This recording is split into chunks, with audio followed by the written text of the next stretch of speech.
लंगड़े बैल का दुख। ये कहानी है हीरा बैल की, जो सत्या के यहाँ रहता था। हीरा बहुत ही ईमानदार और मेहनती बैल था, लेकिन उसमें एक ही कमी थी कि वो एक पैर से लंगड़ा था। लेकिन वो फिर भी बहुत मेहनत करता था और कभी भी अपने मालिक को निराश नहीं करता। लेकिन अब हीरा बैल की उम्र भी हो रही थी, तो एक दिन सत्या की पत्नी उसे कहती है, सुनो जी, हीरा अब ठीक से काम नहीं कर पा रहा है, फिर हम उसे मुफ्त का क्यों खिलाएं? मेरी बात मानो तो हीरा को अब बेच दो। उसके अभी भी हमें अच्छे खासे दाम मिल जाएंगे। कुछ समय बाद दोगे तो कुछ हाथ में नहीं आएगा। भाग्यवान, कैसी बात कर रही हो? हीरा का अपना एक परिवार है, उसकी पत्नी है, छोटा बच्चा है। मैं उनको कैसे अलग कर दूं? कैसी बातें कर रहे हो? भला जानवरों का भी कोई परिवार होता होगा। हाँ, साथ में रहते हैं और उसका बच्चा भी है, लेकिन जानवरों को क्या पता कि परिवार किसे कहते हैं। आप मेरी बात मानो और सेठ से बात करके इसका सौदा कर दो। सत्या हीरा से बहुत प्यार करता था, लेकिन पत्नी की बातों में आकर वो हीरा का सौदा कर देता है और अच्छे खासे पैसे लेकर गांव में ही हीरा को बेच देता है। थोड़ी देर बाद एक मालिक आता है और हीरा की रस्सी खोलने लगता है। तब हीरा की पत्नी बोलती है, अरे ये कौन आदमी है जो तुम्हारी रस्सी खोल रहा है? हमारा मालिक कहाँ है? मुझे भी नहीं पता कि ये कौन है और मुझे क्यों खोल रहा है, पर इनके हाव भाव से ऐसा लग रहा है जैसे सत्या मालिक ने मुझे बेच दिया हो और अब ये मेरा नया मालिक है। मुझे इसके साथ जाना होगा। नहीं नहीं हीरा, ये तुम कैसी बातें कर रहे हो? अगर तुम चले गए तो मेरा और मेरे बच्चे का क्या होगा? मालिक ने एक बार भी नहीं सोचा कि वो अच्छे खासे परिवार को एक दूसरे से दूर कर रहा है। अगर तुम चले जाओगे तो हमारा क्या होगा? मैं क्या बताऊं चंपा, मुझे कुछ भी समझ में नहीं आ रहा है। ये इंसान हम जानवरों की फीलिंग को कहाँ समझते हैं। इन्हें तो यही लगता है कि इनका ही परिवार होता है, हमारा कोई परिवार नहीं होता। अगर मालिक इस बात को समझते तो वो मुझे मेरे परिवार से दूर नहीं करते और मुझे इस सेठ को नहीं बेचते। मालिक हीरा बैल को अपने साथ ले जाने लगता है। चंपा और हीरा दोनों फूट फूट कर रोते हैं। थोड़ी दूर जाकर मालिक उसमें खूब डंडे बजाता है। जल्दी जल्दी चलने के लिए बोलता है। अरे ओ लंगड़े बैल, जल्दी चल, इतना समय नहीं है मेरे पास कि यहीं खड़ा रहूं। लगता है तुझे खरीद कर मैंने गलती कर दी। हीरा मन में बोलता है, मालिक, अगर आप मुझे नहीं खरीदते तो मैं अपने परिवार से अलग नहीं होता। ये सब मेरे लंगड़ेपन की वजह से हुआ है। अगर मैं लंगड़ा ही नहीं होता तो सत्या मुझे नहीं बेचता। मालिक उसे जैसे तैसे अपने घर लेकर चला जाता है और उसे सूखी घास दे देता है। हीरा चुपचाप रहता है, न कुछ खाता है न पीता है। बार बार उसे अपने बच्चों की याद आ रही थी और चंपा को याद करके वो कहता है, बस अब बहुत हो गया। माना ये मेरा नया मालिक है, लेकिन मैं अपने परिवार के बिना अब नहीं रह सकता। मेरे बिना मेरी चंपा और मेरे बच्चे का ना जाने क्या हाल हो रहा होगा। अब यहाँ नहीं रह सकता। मैं अपनी चंपा और अपने बच्चे को यहाँ से लेकर कहीं दूर चला जाऊंगा और अपनी एक नई दुनिया बसा लूंगा। हीरा रात में रस्सी तोड़कर वहाँ से भागने लगता है, पर लंगड़े होने के कारण वो गिर जाता है और उसके पैरों से खून आने लगता है। हीरा रोने लगता है, भगवान, तूने मुझे लंगड़ा बनाया। मैंने कभी कोई शिकायत नहीं की, पर आज तुझे मुझे हिम्मत देनी होगी ताकि मैं अपने परिवार के पास पहुंच सकूं। हीरा फिर से खड़ा हो जाता है और लंगड़ा लंगड़ा कर अपनी चंपा के पास पहुंच जाता है। अजी, आप यहाँ कैसे आ गए और आपके पैरों से खून क्यों निकल रहा है? चंपा, अभी कुछ बोलने का वक्त नहीं है। सुबह होने से पहले हमें यहाँ से दूर जाना है। बस हमारे पास यही रास्ता है। हीरा अपने मुंह से चंपा और अपने बच्चे की रस्सी खोलने लगता है। थोड़ी देर मेहनत के बाद वो कामयाब हो जाता है और फिर धीरे धीरे चलते चलते वो तीनों दूर चले जाते हैं और एक गांव में जाकर रहने लगते हैं। हीरा, हम सब कुछ छोड़ छाड़ कर तो आ गए हैं, लेकिन अब हम क्या खाएंगे? हमें तो यहाँ कोई कुछ खाने को भी नहीं देगा और हमारा बच्चा बहुत भूखा है।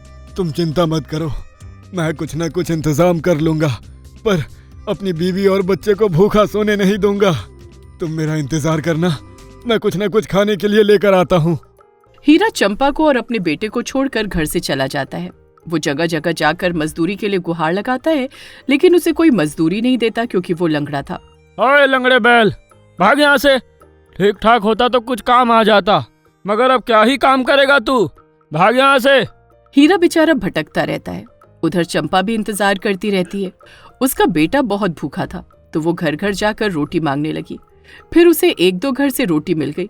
उसे उसने लाकर अपने बच्चे को खिला दी और शाम को हीरा खाली हाथ लौटता है।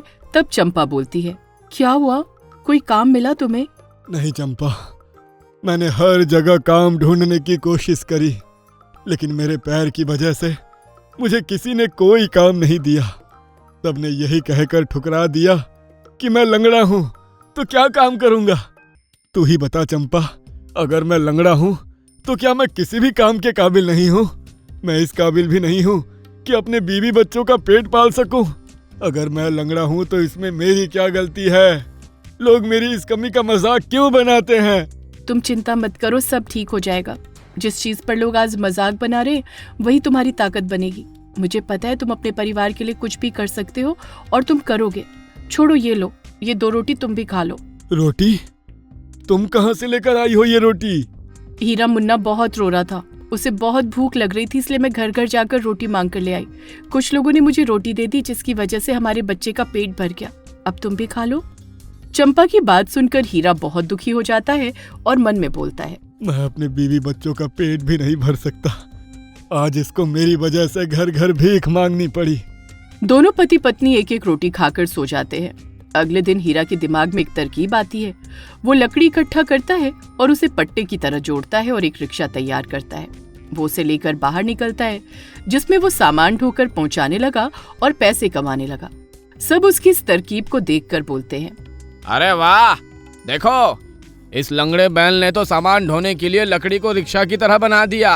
अब ये ज्यादा सामान ले जा सकेगा। हीरा बहुत मेहनती था, इसलिए जल्दी सब उससे काम करवाने लगे और धीरे धीरे हीरा मेहनत करके अच्छा खासा कमाने लगा और अपने परिवार को पालने लगा। एक दिन हीरा घर का बहुत सारा सामान लेकर आता है। चंपा, ये लो, ये बहुत से खिलौने मैं मुन्ने के लिए लेकर आया हूँ, और ये तुम्हारे लिए साज सजावट का सामान और बहुत सा खाने पीने का सामान भी है। अब मैं तुम दोनों को किसी चीज की कमी नहीं होने दूंगा। लोगों ने मेरी लंगड़ेपन का मजाक बनाया था, लेकिन अब वही मुझसे काम करवाते हैं। अब मैं अपने परिवार को बहुत मेहनत करके पालूंगा। किसी को मौका नहीं दूंगा कि अब कोई हमें अलग करे। हाँ, मैं तो ये बात पहले से ही जानती थी हीरा कि तुम्हारे अंदर कोई कमी नहीं है और तुम अपने परिवार का अच्छे से गुजारा कर सकते हो, और तुमने ये बात साबित भी कर दी। तुम बहुत अच्छा कमा रहे हो और अपने परिवार को अच्छे से रख रहे हो। मुझे तुम पर बहुत गर्व है। फिर हीरा अपने परिवार के साथ हंसी खुशी रहता है। अब उसकी कमी उसकी ताकत बन गई थी। देखिए ना जी, कितने अभागे माँ बाप हैं। हमें कितने सालों बाद संतान हुई और उसमें भी भगवान ने इतनी बड़ी कमी रख दी। भगवान ने हमें एक विकलांग बेटी दे दी। कभी कभी तो मन में ऐसे ऐसे बुरे ख्याल आते हैं कि क्या कभी हमारी मुन्नी अपने पैरों के बल सही से चल पाएगी या नहीं। कांता, तुम ऐसे बुरे ख्याल अपने मन में लाती क्यों हो? मैं हूं ना, इसलिए तो मैं दिन रात कमाने की कोशिश कर रहा हूँ। और फिर तुमने सुना नहीं था डॉक्टर ने क्या कहा था? हमारी मुन्नी का अच्छे से उपचार होगा तो वो ठीक हो जाएगी और अपनी टांगों पे चलने लगेगी। लेकिन उपचार होगा कैसे? उसके लिए तो ढेर सारे पैसे चाहिए। कहाँ से आएंगे इतने पैसे? सालों से तो खेत भी कुछ नहीं दे रहे और आप जो मजदूरी करके लाते हैं उससे तो घर का खर्चा भी बड़ी मुश्किल से निकलता है। तो फिर बेटी का उपचार कैसे होगा? देखो कांता, मुझे थोड़ा सा समय दो, मैं सब ठीक कर दूंगा। और हाँ, मुन्नी के सामने ऐसी बातें मत किया करो। वो बड़ी हो रही है, सब समझने लगी है। ऐसी बातों का उसके दिमाग पर बहुत बुरा असर हो सकता है। रतन और कांता को बड़ी ही मिन्नतों से बहुत सालों बाद एक बेटी हुई थी और वो बेटी भी विकलांग पैदा हुई थी। उसके इलाज के लिए उनके पास इतने पैसे नहीं थे। ऊपर से सालों से रतन के खेतों में अनाज का एक दाना भी नहीं हो रहा था। बारिश न होने के कारण खेत बंजर पड़े हुए थे। थोड़ी बहुत जो रतन मजदूरी करता था उससे बड़ी मुश्किल से घर का ही खर्चा निकल पाता था। फिर एक दिन की बात है। सुनिए जी, मैं कुछ कह रही थी। मेरे पास गहनों की जो 2 चीजें हैं, हम उन्हें बेच देते हैं और एक गाय ले लेते हैं। वैसे भी मैं वो गहने पहनूंगी कब। गाय खरीद कर हम उसका दूध बेचेंगे और घी भी बनाएंगे, और उसके दूध से जो पैसे आएंगे थोड़ा बहुत उनसे घर का खर्चा चला लेंगे और कुछ पैसे हम मुन्नी के इलाज के लिए जमा कर देंगे। हाँ कांता, तुम्हारे मन में ये बहुत ही बढ़िया ख्याल आया है। हम कल ही शहर में पशु मेले में जाकर एक अच्छी सी बढ़िया सी गाय खरीद कर ले आएंगे। हाँ। अगले दिन रतन और कांता गाय लेने शहर के लिए निकल पड़ते हैं। शहर गांव से थोड़ी दूर था, इसलिए दिन का भोजन भी वो एक कपड़े में लपेट कर साथ ले चलते हैं। मुन्नी अभी छोटी थी और ऊपर से विकलांग होने के कारण चल भी नहीं पाती थी। इस वजह से उसे रतन ने अपने कंधे पर बिठा रखा था। कंधे पर बैठकर मुन्नी बड़ा मजा ले रही थी। शहर पहुंचते पहुंचते उन्हें दोपहर हो गई थी। जब वो लोग पशु मेले में पहुंचते हैं, वहां उन्हें एक से बढ़कर एक गाय दिखती है। देखिए ना जी, यहाँ तो एक से बढ़कर एक सुंदर गाय है। मन खुश हो गया देखकर। क्या पता जी, हमें इनमें से कोई अच्छी सी गाय मिल जाए। हाँ कांता, आज हम यहाँ से एक गाय लेकर ही जाएंगे। तभी रतन आगे बढ़कर गाय के एक ठेकेदार के पास जाता है और उससे गाय की कीमत पूछता है। क्या तुम गाय खरीदना चाहते हो? तुम्हारे पास इतने पैसे हैं? पूरे 10,000 की गाय है, ले पाओगे तुम? क्या सेठ जी, इतनी महंगी गाय? मेरे पास तो इतने पैसे नहीं है। मेरे पास बस 1,000 रुपए हैं। क्या आप मुझे ये गाय 1,000 रुपए में दे सकते हैं? 1,000 रुपए में गाय खरीदने आए हो? हाँ, मेरी इतनी बढ़िया गाय की तुम 1,000 रुपए कीमत लगा रहे हो? अगर औकात नहीं है तो यहाँ आए ही क्यों हो? चले जाओ यहाँ से। रतन शर्मिंदा सा होकर वहाँ से दूसरे ठेकेदार के पास आगे बढ़ता है, लेकिन उसे 1,000 रुपए में किसी के पास भी गाय नहीं मिलती, क्योंकि गाय बहुत महंगी थी। उदास मन से रतन, कांता और मुन्नी जैसे ही वहाँ से घर लौट रहे होते हैं कि पीछे से उन्हें एक आदमी आवाज देता है। अरे भाई सुनो, मेरे पास एक गाय है, बहुत अच्छी है और दूध भी बहुत देती है। मैं तुम्हें उसे 1,000 रुपए में दे दूंगा, लेकिन एक बात है, वो गाय एक टांग से विकलांग है। अगर तुम्हें चाहिए तो ले जाओ। रतन कुछ सोच में पड़ जाता है कि तभी कांता उससे कहती है, देखिए जी, विकलांग हुई तो क्या हुआ? हमारी बेटी विकलांग नहीं है क्या? मैं तो कहती हूँ हमें ये गाय ले ही लेनी चाहिए। रतन उस आदमी से गाय को 1,000 रुपए में खरीद लेता है। गाय लेकर वो घर निकल पड़ते हैं। तभी रास्ते में उन्हें भूख लग जाती है। जो खाना वो साथ लेकर गए थे, एक जगह बैठकर वो तीनों खाना खाने लगते हैं। तभी वहाँ से एक आदमी गुजरता है और वो रतन को कहता है, क्या भाई, तुमने ये कैसी गाय खरीद ली? जानते भी हो, सालों से ये गाय ऐसे ही पड़ी हुई थी, इसे कोई भी नहीं खरीद रहा था। तुमने बहुत बड़ी गलती कर दी इस गाय को खरीद के। ऐसे ही फालतू में अपने 1,000 रुपए का नुकसान करवा के आ गए। मैं तो कहता हूँ इस गाय को वापस कर दो। अरे नहीं नहीं भाई, वो मेरे पास अच्छी गाय खरीदने के लिए इतने पैसे नहीं थे, इसीलिए मैंने ऐसे ही खरीद लिया। शहर दूर होने की वजह से रतन और कांता गाय को लेकर शाम को ही घर पहुंचते हैं। गाय बहुत खुश थी कि चलो, इतने सालों बाद उसे किसी ने अपने घर में जगह दी। वो बहुत खुश थी कि कोई उसकी सेवा करेगा। अगले दिन सुबह जब गांव में सबको पता चलता है कि रतन ने एक विकलांग गाय खरीदी है, तो सभी गाय को देखने घर आते हैं और सभी गाय का और रतन का मजाक उड़ाकर चले जाते हैं। आप व्यर्थ में लोगों की बातों में आकर क्यों चिंता करते हैं जी? आप इस बात को क्यों नहीं समझ रहे हैं कि ये गाय बेचारी विकलांग जरूर है, लेकिन इतना दूध दे रही है। मजदूरी से आपने कभी इतने पैसे नहीं कमाए जितना इसका दूध बेचकर हम लोग कमा पा रहे हैं। हाँ कांता, लेकिन जब लोग यहाँ आकर 4 बात सुनाते हैं और मजाक उड़ाकर चले जाते हैं, तो उस समय मुझे बहुत बुरा लगता है। हमें लोगों की बातों पर ध्यान ही नहीं देना है, बस अपने काम पर ध्यान देना है। कांता के साथ साथ रतन की बेटी मुन्नी को भी गाय के साथ बहुत लगाव हो गया था।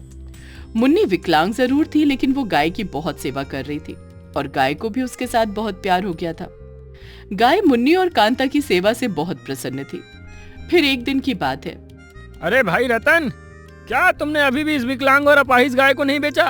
अब तो तुम्हारे पास इसके दूध से पैसे भी आ गए होंगे। अरे इसको बेच के एक अच्छी और तंदुरुस्त गाय क्यों नहीं ले लेते? वैसे भी इस गाय को रखने का कोई फायदा नहीं है। ये गाय पूरे गांव में मजाक बनकर रह गई है। उस आदमी की बात का रतन पर असर हो जाता है और वो गाय को बेचने के लिए तैयार हो जाता है। कांता, अब मैं तुम्हारी एक नहीं सुनूंगा, बस इस गाय को बेच दूंगा। अब मैं लोगों के मजाक और बर्दाश्त नहीं कर सकता। और वैसे भी हमारे पास इसके दूध को बेचकर इतने पैसे आ ही गए हैं कि हम एक अच्छी, तंदुरुस्त और सुंदर गाय खरीद सकते हैं। भगवान, क्या इतनी बुरी किस्मत है मेरी। मैं विकलांग हूँ, इस वजह से सालों तक मुझे किसी ने नहीं खरीदा, और जब खरीदा भी तो वो भी मुझे अपने घर में नहीं रखना चाहते। अगर मैं इतनी ही बुरी हूँ तो मुझे जीने का कोई हक नहीं है। तुम मुझ जैसी अभागी गाय को मौत क्यों नहीं दे देते भगवान? आप कैसी बातें करते हैं जी? लोगों की बातों में आकर कैसे इतनी प्यारी गाय को बेचने की बात कर सकते हैं? आज लोग आपको भड़का रहे हैं कि हमारी गाय विकलांग है, उसे बेच दो। जरा सोचिए, हमारी बेटी भी तो विकलांग है। कल लोगों की बातों में आकर आप उसे भी घर से निकाल देंगे। कांता, ये तुम कैसी बातें कर रही हो? मैं भला अपनी बेटी को घर से कैसे निकाल सकता हूँ, जिसके लिए मैं इतना कुछ कर रहा हूँ। दिन रात मेहनत करके, लाख कोशिश करके इसके इलाज के लिए पैसे जोड़ रहा हूँ। तुम ऐसा सोच भी कैसे सकती हो कि मैं अपनी बेटी के साथ ऐसा करूंगा? इसी दूध को बेचकर आप नई गाय लेने की बात कर रहे हैं। इससे तो यही साबित हुआ ना कि आप बहुत मतलबी हैं। जरा सोचिए जी, जैसे हमारी मुन्नी विकलांग है वैसे ही ये गाय भी विकलांग है। मुन्नी की तरह उसे भी एक बार अपनी बेटी मान कर देखिए, बहुत पुण्य कमा लेंगे हम। मुझे माफ कर दो कांता, मुझे अब समझ आ गया है कि लोगों की बातों में आकर मुझे ऐसा नहीं करना चाहिए। अब कोई कुछ भी कर ले, कोई कुछ भी कह ले, लेकिन मैं अपनी गाय को कभी नहीं बेचूंगा। ये सुनकर गाय बहुत खुश हो जाती है। तभी थोड़ी देर बाद मुन्नी अपनी गाय के लिए एक बर्तन में पानी भरकर ले जाती है। जैसे ही गाय पानी पीती है तभी चमत्कार हो जाता है। जिस बर्तन में मुन्नी गाय के लिए पानी ले गई थी उस बर्तन में सोने की अशर्फियों के ढेर लग जाते हैं। इस बात की खबर मुन्नी अपने माता पिता को देती है। जब रतन और कांता ये सब देखते हैं तो बहुत हैरान रह जाते हैं। देखा, आप गाय को बेचने की बात कर रहे थे, जो कि हमारे लिए इतनी भाग्यशाली है और चमत्कारी गाय है। तुम सही कह रही हो कांता, अब हमें मुन्नी के इलाज के लिए बिल्कुल भी चिंता करने की जरूरत नहीं है। हमारी प्यारी गाय ने चमत्कार करके हमें इतना सोना दे दिया है कि हम मुन्नी का इलाज कल ही करवा सकते हैं।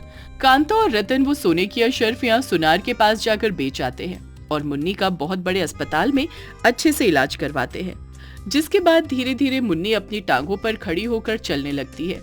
इसके बाद हर रोज जब भी जरूरत होती, कांता और रतन को उनकी गाय सोने की अशर्फियां देती। धीरे धीरे करके रतन और कांता गांव में सबसे अमीर बन जाते हैं। सारे गांव वाले हैरान थे कि गांव का सबसे गरीब आदमी आखिर इतना अमीर कैसे हो गया। रतन और कांता को अपनी गाय पर बहुत गर्व था। गाय भी सबके साथ बहुत खुश थी। हाय सीता, आज तो बहुत थक गया रे, कमर टूट रही है मेरी। हाँ जी, आप बिल्कुल सही कह रहे हैं। आज तो थकावट के मारे बुरा हाल है। हिम्मत ही नहीं हो रही है कि आज शाम का खाना भी बनाऊं। सीता, तुम चिंता क्यों करती हो? मैं हूं ना, मैं तुम्हारी मदद कर दूंगा। देखना झट से कैसे खाना बन जाएगा। गोविंद और सीता दोनों बहुत ही मेहनती पति पत्नी थे। पूरा पूरा दिन दोनों खेतों में काम करते थे, पर अब शरीर में पहले जैसी ताकत नहीं बची थी, क्योंकि दोनों बूढ़े हो चले थे, जिस वजह से अब दोनों से इतना काम नहीं हो पाता था। दोनों को शादी के बहुत लंबे समय के बाद 2 जुड़वा बेटे हुए थे, जिनका नाम कर्म और धर्म था। कर्म और धर्म अभी छोटे छोटे ही थे, अपने माँ बाप के साथ काम में हाथ नहीं बटा पाते थे। फिर एक दिन की बात है, धर्म और कर्म दोनों स्कूल से घर वापस लौट रहे थे कि तभी उन्हें रास्ते में एक गाय की रंभाने की आवाज आती है। रुक तो धर्म, मुझे ऐसा क्यों लग रहा है कि यहाँ कोई गाय है जो रो रही है, दर्द से चिल्ला रही है। हाँ कर्म, चलो चल के देखते हैं। दोनों भाई जाकर देखते हैं कि एक गाय पेड़ के नीचे छुपकर बैठी है और बुरी तरह से घायल है। अरे ये गाय तो बहुत ही बुरी तरह से घायल है और ऊपर से रो भी रही है। गाय, क्या हुआ है तुम्हें? तुम इतनी घायल कैसे हो गई और तुम रो भी रही हो? क्या तुम्हें किसी ने मारा है? हाँ, मुझे मेरे मालिक ने मारा है। वो बहुत बुरा इंसान है। मैं गर्भवती हूँ, वो अक्सर मुझे मारा करता है। मेरे पेट में बच्चा है, इस वजह से मुझे आज कुछ ज्यादा ही भूख लग गई थी। मैंने थोड़ी ज्यादा घास खा ली, जिस वजह से उसने आज मुझे डंडे से खूब पीटा और मार मार कर मेरी टांग तोड़ दी। टूटी हुई टांग सब मैं चल भी नहीं पा रही हूँ। मुझे अपने मालिक का बहुत डर सता रहा है कि कहीं वो फिर से आकर मुझे मारेगा तो नहीं, इसलिए मैं यहाँ छुप के बैठी हूँ। मैं उस घर में दोबारा नहीं जाना चाहती। वो बहुत बुरा इंसान है, मुझे बहुत मारता है, बहुत रुलाता है। गैया, तुम चिंता ना करो, अब तुम्हारा मालिक तुम्हें कभी नहीं मार पाएगा। और ये जो तुम्हारे आंसू है, अब ये आखिरी आंसू है। आज के बाद तुम्हारी आंखों में कभी आंसू नहीं आएंगे। तुम हमारे साथ हमारे घर चलो। धर्म और कर्म दोनों भाई गाय को घर ले आते हैं। अरे अरे, ये तुम दोनों किसकी गाय को घर उठाकर ले आए? बाबा, ये किसी की गाय नहीं, हमारी गाय है और इसका नाम लक्ष्मी है। इसका मालिक इसे बहुत मारता है, उसी ने मार मार के इसकी टांग तोड़ दी है। देखिए ना बाबा, ऊपर से ये गर्भवती भी है। इसे अभी हमारी बहुत जरूरत है। हम इसकी सेवा करेंगे तो ये बिल्कुल ठीक हो जाएगी। बच्चे बिल्कुल सही कह रहे हैं जी। गाय की हालत बहुत खराब लग रही है और ऊपर से ये बच्चा भी देने वाली है। हमें इसकी अच्छे से सेवा करनी चाहिए। चलिए, आप इसके रहने का इंतजाम करिए, तब तक मैं अपनी देसी जड़ी बूटियों की दवाई बनाकर लक्ष्मी की टांग पर लगाकर इसकी मरहम पट्टी कर देती हूँ। इस तरह से गोविंद, सीता और दोनों बच्चे लक्ष्मी की खूब सेवा करते हैं। उसकी अच्छे से मरहम पट्टी करते हैं, खाने में भी अच्छी अच्छी घास खिलाते हैं। देखते ही देखते लक्ष्मी अब बहुत तंदुरुस्त और हट्टी कट्टी गाय हो जाती है। लक्ष्मी उनके साथ रहकर बहुत खुश थी। देखा लक्ष्मी, मैंने कहा था ना, तुम हमारे साथ रहोगी तो बहुत खुश रहोगी। हाँ, अब तो तुम्हारी टांग भी बिल्कुल सही हो गई है। अब तुम बहुत अच्छे से चल फिर सकती हो। हाँ, तुम सब कितने अच्छे हो। लगता है पिछले जन्म में मैंने कोई बहुत अच्छे कर्म किए होंगे जो मुझे तुम्हारा परिवार मिला। अब मैं यहाँ से कहीं नहीं जाऊंगी, मैं तुम लोगों के साथ ही रहूंगी। हाँ हाँ लक्ष्मी, अब तुम हमारे साथ ही रहोगी। लक्ष्मी सबकी सेवा से बहुत प्रसन्न थी। तभी थोड़े दिनों में लक्ष्मी एक प्यारे से बछड़े को जन्म देती है। बछड़ा देखने में बहुत ही सुंदर था। धर्म और कर्म तो अब पहले से भी और ज्यादा खुश थे, क्योंकि उन्हें खेलने के लिए एक प्यारा नन्हा मुन्ना बछड़ा जो मिल गया था। और लक्ष्मी का दूध तो एकदम करामाती दूध था। जो कोई भी लक्ष्मी का दूध पीता, मानो उसे सारी बीमारियों से छुटकारा मिल जाता। अब तो लक्ष्मी का दूध लेने के लिए लोगों की लंबी कतार लगी रहती थी। सभी लोग अब गोविंद के घर से ही लक्ष्मी का दूध लेना पसंद कर रहे थे। ये बात हवा की तरह चारों ओर दूर दराज के गांव में भी फैल जाती है। तभी एक दिन किसी तरह से ये बात लक्ष्मी के असली मालिक तक भी पहुंच जाती है। लक्ष्मी के करामाती दूध के बारे में सुनकर लक्ष्मी का असली मालिक लक्ष्मी को वापस लेने गोविंद के घर पहुंच जाता है। देखो गोविंद, ये गाय मेरी है। तुम मेरी गाय को ऐसे अपने पास नहीं रख सकते। तुम्हें मेरी गाय को मुझे वापस करना ही होगा। हाँ, मैं मानता हूँ कि तुम लोगों ने कुछ दिनों तक मेरी गाय की बहुत सेवा की है। उसके बदले में तुम इस बछड़े को रख सकते हो, लेकिन मेरी गाय को वापस कर दो। ऐसे कैसे वापस कर दे? ऐसे कैसे वापस कर दे? आपने लक्ष्मी को मार पीट के मरने के लिए अकेले छोड़ दिया था। तब आपको लक्ष्मी की याद नहीं आई, और आज जब आपको लक्ष्मी तंदुरुस्त दिख रही है और करामाती दूध के लालच में उसे लेने के लिए आप पहुंचे। हम आपको लक्ष्मी नहीं देंगे। लक्ष्मी हमारी है, उसे हम आपको किसी भी कीमत पर नहीं देंगे। देखो भाई साहब, लक्ष्मी अब हमारी है और वो हमारे साथ बहुत खुश है। उसे मेरे 2 बेटों ने घर लाया था और उसकी हम सब ने बहुत सेवा की है। तुम चाहो तो लक्ष्मी की कीमत हमसे ले लो, लेकिन हम लक्ष्मी को नहीं देने वाले। अरे ऐसे कैसे नहीं दोगे तुम लक्ष्मी को मुझे? किसी भी गाय को तुम जोर जबरदस्ती से नहीं रख सकते हो। इसका फैसला भरी पंचायत में ही मुखिया के सामने होगा। जब इतने लोगों के सामने तुम्हारी बेइज्जती होगी, फिर देखता हूँ कि तुम मुझे लक्ष्मी कैसे नहीं देते हो। अब फैसला पंचायत में होना था कि लक्ष्मी किसके पास रहेगी, गोविंद के पास या उसके असली मालिक के पास। लेकिन लक्ष्मी अपने असली मालिक के पास नहीं जाना चाहती थी। मालिक कुछ भी कीजिए, मुझे पुराने मालिक के पास मत भेजिए। वो बहुत बुरा इंसान है, वो मुझे बहुत मारता है और भूखा भी रखता है। मैं उसके पास नहीं जाना चाहती हूँ। लक्ष्मी, तुम चिंता ना करो, मैं किसी भी कीमत पर तुम्हें उसके पास नहीं जाने दूंगा। लक्ष्मी, हमने तुमसे वादा किया है कि ये तुम्हारे आखिरी आंसू हैं। हम तुम्हारे आंसू दोबारा कभी बहने नहीं देंगे, तो तुम यकीन मानो हम तुम्हें तुम्हारे पुराने मालिक के पास कभी नहीं भेजेंगे। धर्म बिल्कुल सही कह रहा है लक्ष्मी, तुम हमारे पास ही रहोगे, चिंता मत करो। धर्म और कर्म लक्ष्मी को भरोसा दिलाते हुए उसके गले से लिपट जाते हैं। फिर अगले दिन जब पंचायत बुलाई जाती है, तो पंचायत में लक्ष्मी का असली मालिक उसे ले जाने का दावा करता है। मुखिया जी, अब आप ही इस बात का कोई हल निकाल सकते हैं। आप ही को फैसला करना होगा। गोविंद ने कानून के विरुद्ध जाकर मेरी गाय को अपने पास रखा है। उसने मेरी गाय की चोरी की है और अब मुझे मेरी गाय वापस करने से इनकार कर रहा है। मुखिया जी, मैं और कुछ नहीं चाहता हूँ, बस इतना चाहता हूँ कि मुझे मेरी गाय वापस मिल जाए। गोविंद, क्या ये बात सच है? क्या तुमने इसकी गाय को चुराया है? नहीं नहीं मुखिया जी, ये बिल्कुल झूठ बोल रहा है। मैंने लक्ष्मी को नहीं चुराया है, बल्कि वो खुद मेरे दोनों बेटों के साथ मेरे घर आई थी और वो हमारे साथ बहुत खुश है। उसके साथ नहीं जाना चाहती है। गोविंद, ये तो बहुत गलत बात है कि तुमने गाय के असली मालिक की इजाजत के बिना गाय को इतने लंबे समय तक अपने पास रखा और उसका दूध भी बेचकर पैसा कमाया। चलो, जो हुआ सो हुआ। तुम्हारी पिछली ईमानदारियों को और अच्छाइयों को देखकर तुम्हें कोई सजा नहीं दी जाती है, लेकिन अब तुम्हें गाय को उसके असली मालिक को सौंपना होगा। लेकिन मालिक, लक्ष्मी इस आदमी के साथ नहीं जाना चाहती है। ये बहुत बुरा आदमी है, इसने लक्ष्मी को बहुत सताया है। उस चीज के बारे में हम नहीं जानते। अगर ये ऐसा भी है तो इसका फैसला इसके गांव की पंचायत खुद करेगी, क्योंकि ये दूसरे गांव का आदमी है और उसकी गाय हमारे गांव में है। इसलिए हमें पूरी ईमानदारी के साथ इसकी गाय को इसे सौंपना होगा। मुखिया लक्ष्मी को उसके पुराने मालिक के साथ भेजने का हुक्म देता है। वहीं गोविंद, सीता और उसके दोनों बच्चे इस फैसले से खुश नहीं थे। वो बहुत दुखी होते हैं लक्ष्मी के लिए। फिर जैसे ही लक्ष्मी को उसका पुराना मालिक साथ में ले जाने वाला होता है कि तभी लक्ष्मी बोल पड़ती है, नहीं, मैं इसके साथ नहीं जाना चाहती। ये बहुत बुरा इंसान है। ये मुझे बहुत मारता है और कभी भी ढंग से पेट भर खाना नहीं देता। कभी अगर चुपके से थोड़ा सा ज्यादा घास खा लूं तो मेरी बहुत पिटाई करता है।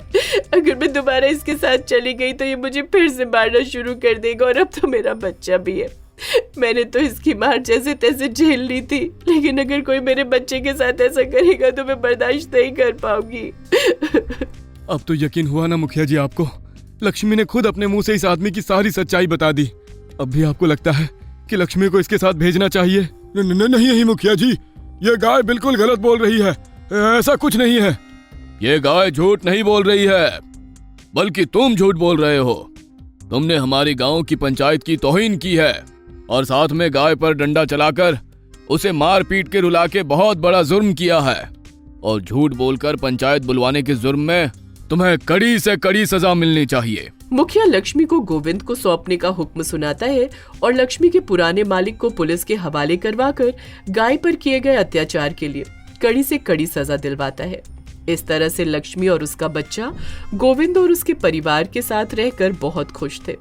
यदि आप ऐसी कहानियां और देखना चाहते हैं तो हमारे चैनल को सब्सक्राइब करें और बेल आइकन पर क्लिक करें ताकि हमारी सारी नई वीडियोस आप सबसे पहले देख सकें।